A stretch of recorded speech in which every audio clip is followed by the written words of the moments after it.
I'm Jen, the Canine Behaviouristic Progression, and today I'm going to show you one of my favourite games that I used to do all the time in group classes, and it involves cones. So I love to encourage my dogs to sniff and find things.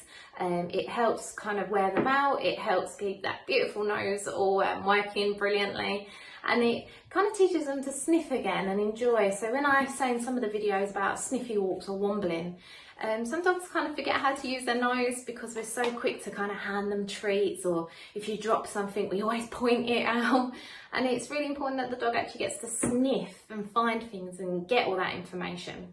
So I like to play games like this. Some of my clients actually used to get really creative, and I loved seeing the videos where they'd like set out, I don't know, 4 cones, hurdles, a tunnel, and send the dog, and then they'd recall them back over all these hurdles and through the tunnel, or I don't know, around the child over the sofa, and it used to just be awesome how creative some people could get. I'm going to do it a bit boring today, so I'm going to start off with 1 cone. If you haven't got any of these kind of cones that I got off of Amazon a long time ago, you can use things like plastic beakers or anything else that you might have that's like cups that you can turn over, obviously not breakable, or glass. No glass, guys, no glass. And all I'm going to do is use his normal biscuit. So I've got a bucket full of his biscuit in here, and I'm going to just start the game. So I'm going to use 1 cone, and I'm only going to load 1 cone. So even if I've got 10 cones down, the only rule is you only load 1. Because we don't want the dog to kind of carry on. So they find the treat, they come back, woohoo, yeah, real party. But if you start loading more than 1, the dog's going to be on that constant kind of arousal. No, there must be more, there must be more. So only rule, only load 1. So to start with, we're just going to literally have 1 cone out because I want to teach the dog the game. You ready? Sit, wait.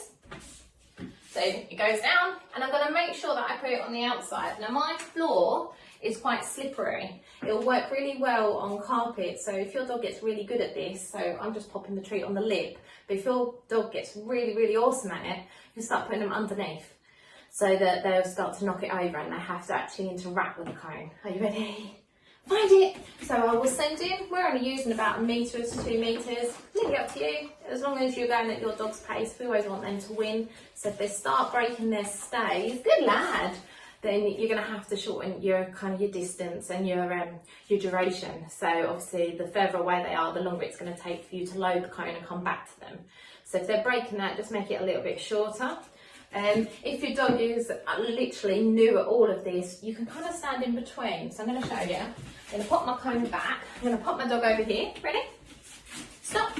And now I'm in between them both. So I physically don't actually have to move anywhere. So I'm going to tell my dog, wait. And then I'm going to go, find it. So use a nice swift hand movement, and away he goes.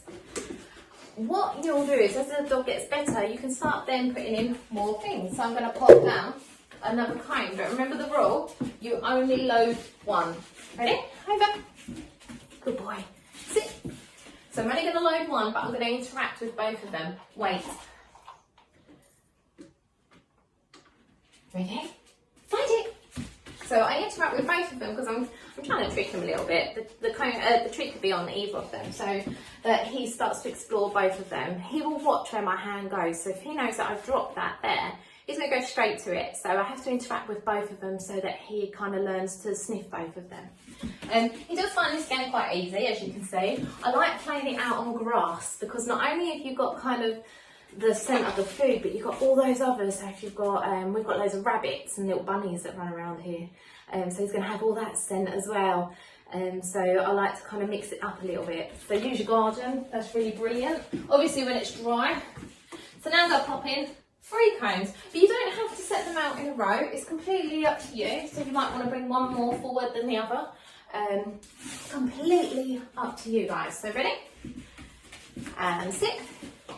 And all I'm going to do is load 1 cone, but I'm going to interact with all of them so that he doesn't get into that habit of going straight to it. Are you ready?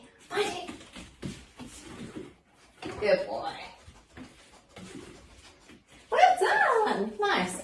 Awesome, guys. Just a nice little game for you to play in the house. Kids absolutely love it. And obviously get as creative as you can. If you do have a really awesome course and your dog's doing really well, share it, post it, let me have a look. Okay, cool.